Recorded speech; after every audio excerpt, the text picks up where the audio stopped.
Salut YouTube, bienvenue ici en Auvergne chez moi. Je suis Renaud Sauzède, je ne suis pas journaliste moto et je suis là pour vous faire un petit retour d'expérience sur ma Indian Sportchief 2023 qui a été équipée par la suite de valises, donc qui est entre guillemets maintenant une RT. Voilà.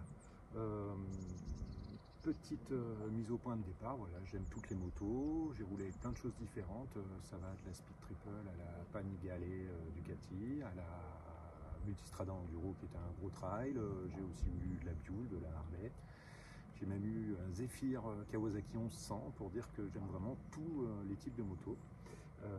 Et voilà, je trouvais ça important de vous faire un petit retour sur cette moto parce que déjà on n'en trouve pas beaucoup sur YouTube. C'est une moto que j'ai beaucoup appréciée et voilà, je ne vais pas être très objectif parce que je m'entends bien avec l'équipe d'Indian France qui m'a supporté sur des projets voilà, de customisation de motos et qui a exposé mes motos sur les stands, par exemple du Wheels and Waves ou de A6 Experience à Murol en Auvergne, qui sont des festivals motos. Voilà, donc je m'entends bien avec eux et j'ai beaucoup aimé mes motos, notamment la FTR que j'avais avant ça, qui est une moto assez incroyable et malheureusement pas assez connue. Et donc ce modèle Sportchief qui est un 1900, alors je ne vais pas rentrer dans les détails techniques, il y a assez de tests journalistiques qui vont vous donner le diamètre des disques, la marque des freins, etc. Moi ça va vraiment être un retour personnel sur ce que j'ai aimé sur cette moto, sur ce que j'aime. Donc voilà, ça fait 2 ans que je l'ai, à peu près 20 000 km. Jamais une emmerde, donc je ne vais pas pouvoir vous faire de retour sur ce qui va pas sur le moteur, tout fonctionne, voilà, j'ai juste fait les entretiens classiques en concession, les checks voilà, quand c'était le moment de les faire, mais voilà, tout va bien, ça démarre, c'est super efficace. Ce qu'il faut savoir avec cette moto, cette Sportchief, c'est que pour moi, dans le monde du custom et des motos, je dirais, d'origine, hein, que vous pouvez acheter en concession, ça va être un peu le meilleur de tous les mondes, c'est-à-dire qu'on va avoir une moto qui est très vivante et en même temps qui va avoir la gueule d'une moto custom comme on aime, c'est-à-dire vraiment très bien dessiné, très bien équilibré, un moteur magnifique, un moteur de 1900 qui a un couple de 160 Nm de couple. Je ne sais pas si vous vous rendez compte de ce que c'est, et puis surtout ce qu'il faut se rendre compte, c'est que c'est un couple qu'on a très bas. À 2000 tours minute, ça part quoi. Quand vous êtes en mode sport, vous êtes vraiment avec un truc qui va vous mettre un coup de pied au cul et vous arracher les bras, c'est assez impressionnant. Pour comparer, une Street Fighter V4S chez Ducati va avoir un couple de 125 Nm je crois, et c'est déjà un truc de dingue, mais le couple vous l'avez à 10 ou 12 000 tours, ou peut-être même plus. Donc il faut le temps voilà, d'y aller, alors que là vous l'avez vraiment en bas, donc voilà, c'est un truc de ricain, donc là au feu, départ arrêté, 0,400 mètres, là vous explosez tout, c'est vraiment incroyable.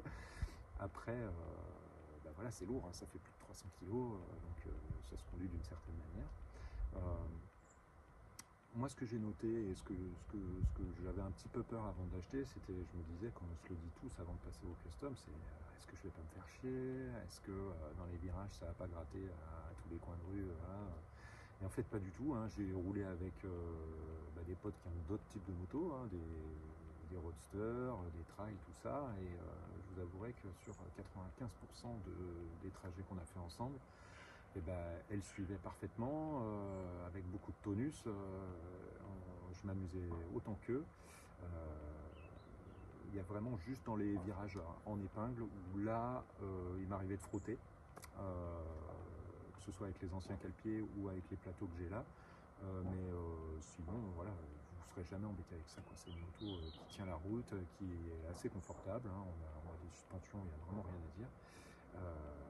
Et on peut tartiner et suivre les copains avec grand plaisir, voilà, ça procure vraiment beaucoup de plaisir. Et puis je trouve que justement, contrairement à des motos, des sportives ou des roadsters qui marchent très très fort, là le plaisir il est avant en fait. Le plaisir vous allez l'avoir direct, et de 50 à 130 c'est que du kiff en fait. Voilà. Même, vous pouvez, moi j'ai dû monter à 170 avec, bon elle y va.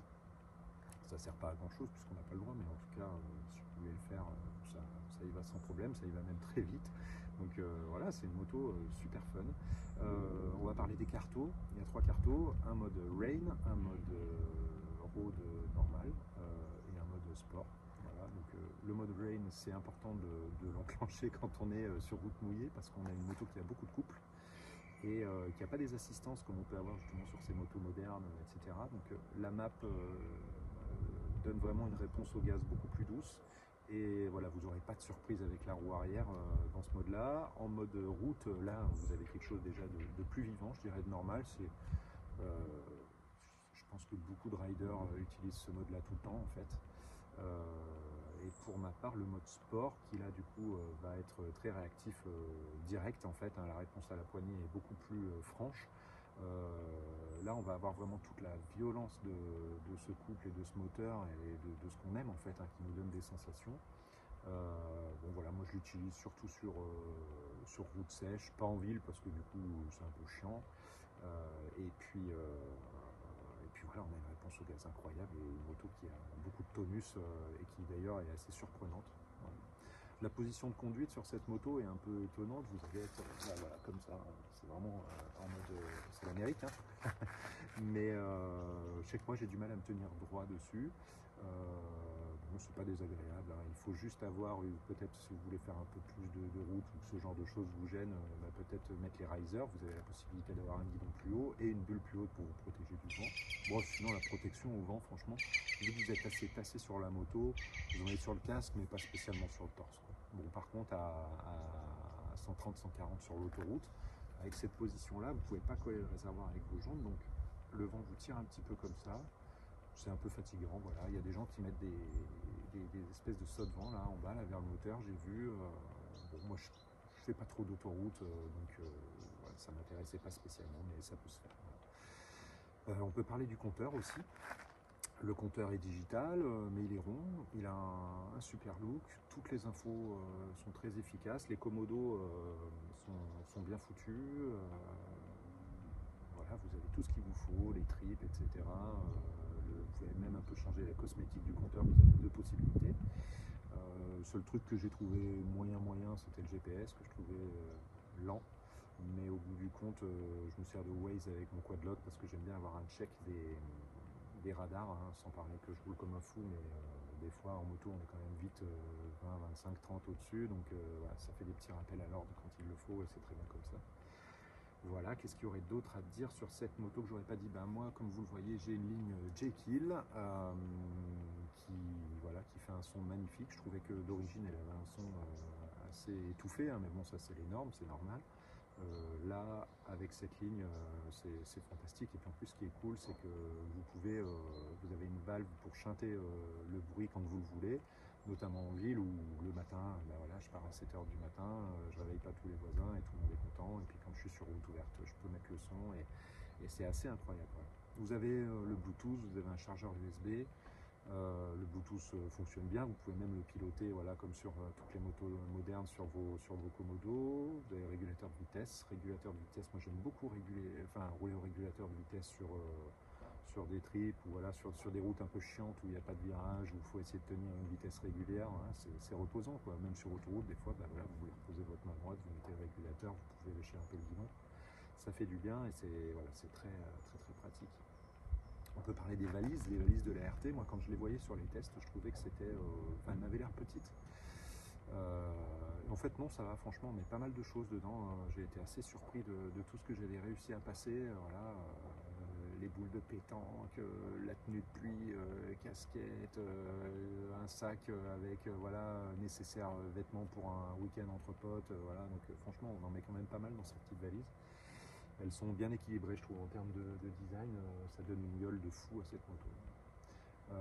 La finition, petit clin d'œil à mon pote Emeric de DF Evolution au Martre d'Artière, qui est donc carrossier, spécialiste composite, voilà, qui s'est occupé de me faire cette finition Silverburst, qui est voilà, j'ai fait la direction artistique, c'est-à-dire que je lui ai dit, bah voilà, j'aimerais qu'elle soit comme ça, puis j'ai designé le petit logo Indian que vous voyez avec les éclairs. Mais c'est Emeric qui a réalisé cette finition, c'est inspiré du monde de la guitare électrique dont je viens, hein, je suis musicien aussi, et j'aime beaucoup voilà, Silverburst, je trouve que c'est très classe. Voilà, est-ce qu'on a fait le tour de tout ce qu'il y avait à dire sur cette moto? Je vais essayer de vous faire un test sur route, si j'arrive à faire fonctionner la GoPro. Je ne sais pas si je pourrais parler en même temps, mais en tout cas voilà, tout ça pour vous dire que c'est une moto que je vous recommande vivement, il faut l'essayer. Je ne comparerai pas avec Harley parce que j'ai pas fait de test de tout ce qui était Lowrider S, ST, etc. Je pense qu'on est sur le même type de moto. Ce qui est sûr, c'est que ça c'est vivant, ça vous procurera du smile, tout le monde n'en a pas une, et ça je trouve ça aussi assez cool. Et puis voilà, Indian est une marque qui mérite d'être supportée, de grandir, voilà, et puis vous pouvez y aller serein, c'est fiable, vous ne serez jamais embêté avec. Voilà, je vous souhaite une bonne route à tous et je vous dis à plus. Bye.